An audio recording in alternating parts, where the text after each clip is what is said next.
Finally, the Jonathan Kuminga summer-long stalemate is over. We are basically at the start of NBA training camp. Media days are going on, and Jonathan Kuminga and the Golden State Warriors finally agreed on a contract extension. He's going to agree to a 2-year deal worth $48.5 million to return to the Golden State Warriors. The deal has a team option designed for the contract to be ripped up and renegotiated next summer. Now, that last line that Shams Charania reported, I had never seen before. So technically it has a team option, but it really doesn't have a team option. So is there like a under the table handshake deal that this deal is not having a team option? I don't know. This doesn't make any sense whatsoever, but he's going to get $24 million guaranteed from the Warriors this season. I guess there's a chance he can get $24 million next summer and they can renegotiate a deal, but if not, he could essentially just become an NBA free agent in 2026. And Shams also reported that through negotiations between Mike Dunleavy Jr. and Aaron Turner, Kuminga's agent, from July to September, Golden State ultimately increased its offer by a total of $8 million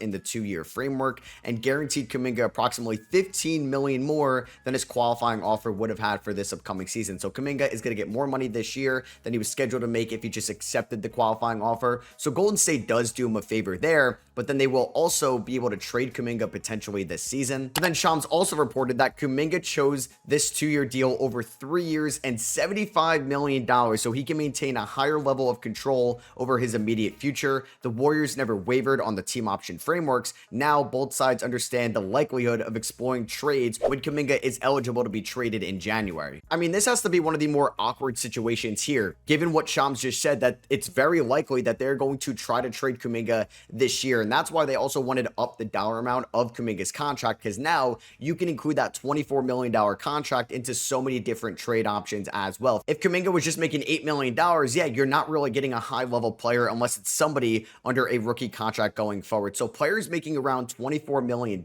next year. You still have Malik Monk making $20 million. You have Dylan Brooks making $19 million. PJ Washington making $19 million as well. Naz Reid's making around that money. Jabari Smith Jr., DeAndre Hunter, Josh Giddey, DeMar DeRozan, Jaden McDaniels, Miles Turner, Devin Vassell, Trey Murphy, who's been rumored in plenty of trades this summer. Derek White could essentially be moved for Jonathan Kuminga, Jared Allen, Isaiah Hartenstein. And then you could also combine Kuminga's contract with something else if you want to get to somebody that's making maybe low 30s, like a Tyler Hero and Emmanuel Quickley, a Julius Randle, or Jalen Suggs. There's plenty of other guys that are in that range that Golden State could essentially go out and acquire. And Golden State had their media day and all their photos being taken with basically just 9 guys under contract. But then we finally got the deals to be confirmed that Al Horford is going to Golden State on a multi-year deal. Shams reported that on September 28th. And now we're finally going to know what that deal is looking like. Now that we know that Jonathan Kuminga has an average annual salary of about $24 million next year, they also went out and signed Gary Payton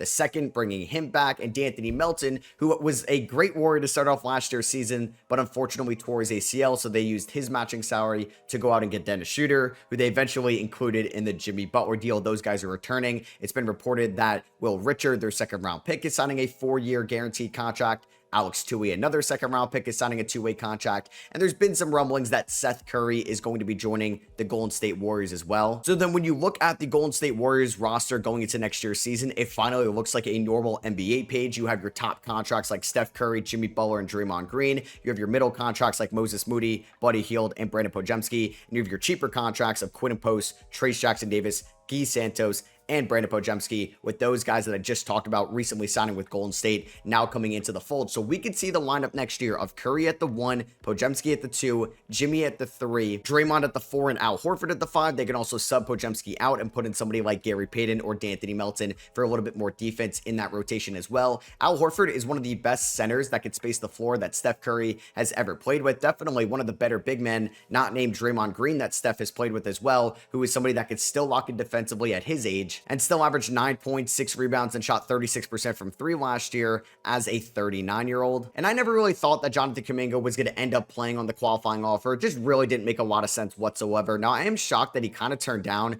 3 years, $75 million from some other teams. If there was no team option on that, you're guaranteed $75 million. I think you take that money, but clearly Jonathan Kuminga and his agent Aaron Turner really valued Kuminga being in a situation where he can thrive, and they don't believe that's going to be in Golden State. So who knows what's going to happen? What if Mike Dunleavy in the ownership or Steve Kerr really doesn't want to commit to Jonathan Kuminga, or maybe they do want to commit to him so they could build up his trade value and send him out in January. But if he's playing well, why don't you want to have Jonathan Kuminga for your playoff push as well, and they can maybe rework a contract extension at the end of the year? Would a team necessarily want to give up valuable assets for Jonathan Kuminga, who essentially has 1 year under contract? Maybe he doesn't want that team option to be picked up for whatever team trades for him at the deadline. And you might be like, yeah, why would we even want to get Kuminga? We know that he wants to be a free agent at the end of the year. Now you have a better chance at re-signing Jonathan Kuminga if you bring him in-house in January, February. He knows your coaching staff. You show it to him that you are going to believe in him long-term. Then you can get a deal done. Maybe this just is going to end up like Kuminga in Sacramento, Kuminga in Chicago, Kuminga in Brooklyn or Charlotte or Utah or one of those teams, and Golden State can actually upgrade their roster at the deadline with this. And if they lost Jonathan Kuminga for nothing, that was essentially going to be a death sentence for their last valuable young piece. I mean, Kuminga still has potential in this league as the 7th overall pick from the 2021 draft, fully breaking out in that 2024 season with Golden State, averaging 16 points, 5 rebounds, and 2 assists, shooting around 52% from the field and 32% from three. His confidence looked great. He looked switchable as a defender and looked like his motor was at an all-time high. Last year, though, injuries, being benched, and just an overall vibe in Golden State was way worse than what it was in 2024. Everything went down. His starts, his minutes, his efficiency, and his counting numbers as well. He didn't look locked in defensively. And maybe Kuminga just doesn't want to be in Golden State. But like I said, finally, that summer-long stalemate is finally over. We know that Al Horford, Gary Payton, D'Anthony Melton, and Jonathan Kuminga will be playing for the Golden State Warriors to start off the season. And now we know that Jonathan Kuminga can be traded on January 15th. So rev up the trade machine when January 15th hits, because there's a very good chance that Kuminga is not on the Golden State Warriors by the end of January. He wants to just essentially hit the unrestricted free agency market next summer and sign a longer-term extension. He and his agent, Aaron Turner, really believe that Kuminga can sign over $100 million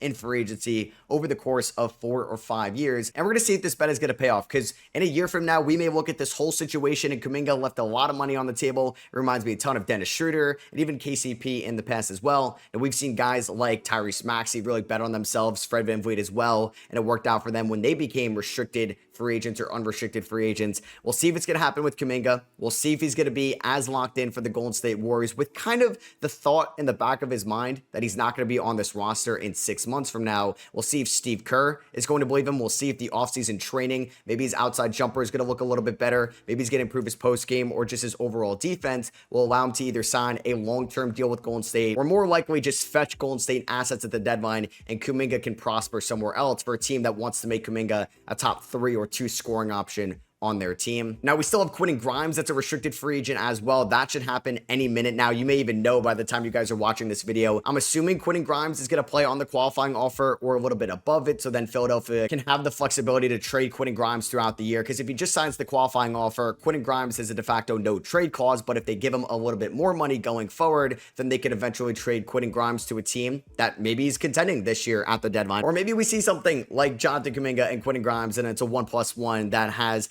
the option designed for the contract to be ripped up and renegotiated next summer. That is still the weirdest verbiage I've ever seen in a contract extension tweet in my lifetime. Now, you can let me know what you guys think about this. Do you believe the Golden State Warriors, now that they have Al Horford, Payton, Melton, and now Jonathan Kuminga as title contenders next year, do you think that Jonathan Kuminga is going to be on this roster in February of 2026 after the deadline? Or do you think this just kind of wasted everybody's time? Kuminga is going to leave way too much money on the table, and this is not going to work out for either parties. Let me know your thoughts down below, what you think about Jonathan Kuminga finally re-signing with the Golden State Warriors. If you did enjoy the video, I'd appreciate you dropping a thumbs up. Hit that subscribe button if you are not already. I'll catch you guys in the next one. Peace.